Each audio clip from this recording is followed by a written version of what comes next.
Forza Horizon 4 was, or pretty much is, one of my favorite racing games of all time. The Forza Horizon series always strikes a perfect balance between arcade racer while being somewhat realistic in my opinion.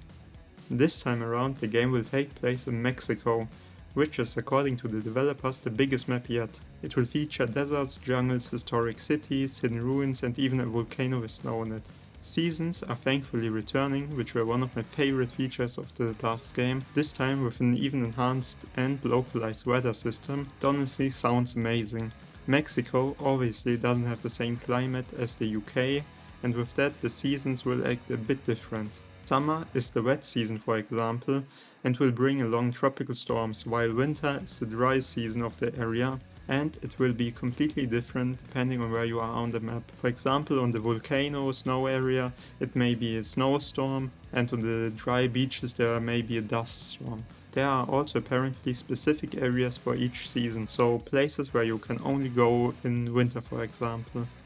The map seems also to be the most vertical in the series yet, and I can't wait for all those sick canyon jumps. The campaign seems to be an expedition across the map. From the sounds of it, the game will feature a reputation system similar to Midnight Club LA of all games, which is one of my favorite racing games of all time, by the way. I'm not entirely sure. From what I understand, you will get stars from completing challenges, finding cultural sites and so on to progress the story. Character customization is also returning, and this time even more in depth than before, featuring voice customization, for example. Your character will have a voice in cutscenes this time around, which is great.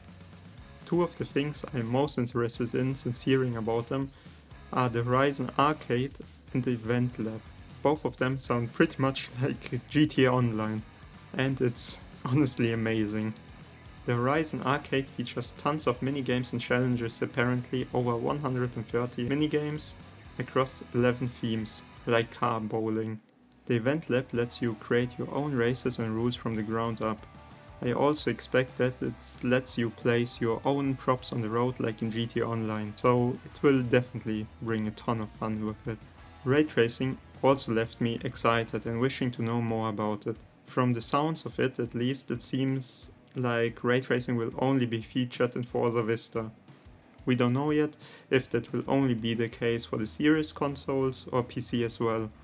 I really hope not, and have my fingers crossed for ray traced GI, which would be perfect for this game, for the PC version at least. It was already confirmed that the series consoles will both feature a 30 FPS standard mode with a 60 FPS performance mode at 4K and 1080 respectively. Unfortunately, we don't know much about the last gen versions, besides that they will target 30 FPS. And I'm really curious how that will turn out to be. I'm also rooting for features like Nvidia's DLSS on PC, which would be amazing for this kind of game, but the last Forza game was already fantastically optimized on PC, so that may be not necessary. With ray tracing this time around, it would be a sick addition to the game. That's all for it now. I am excited for Forza Horizon 5 and can't wait to get my hands on it. As always, have a great day and goodbye.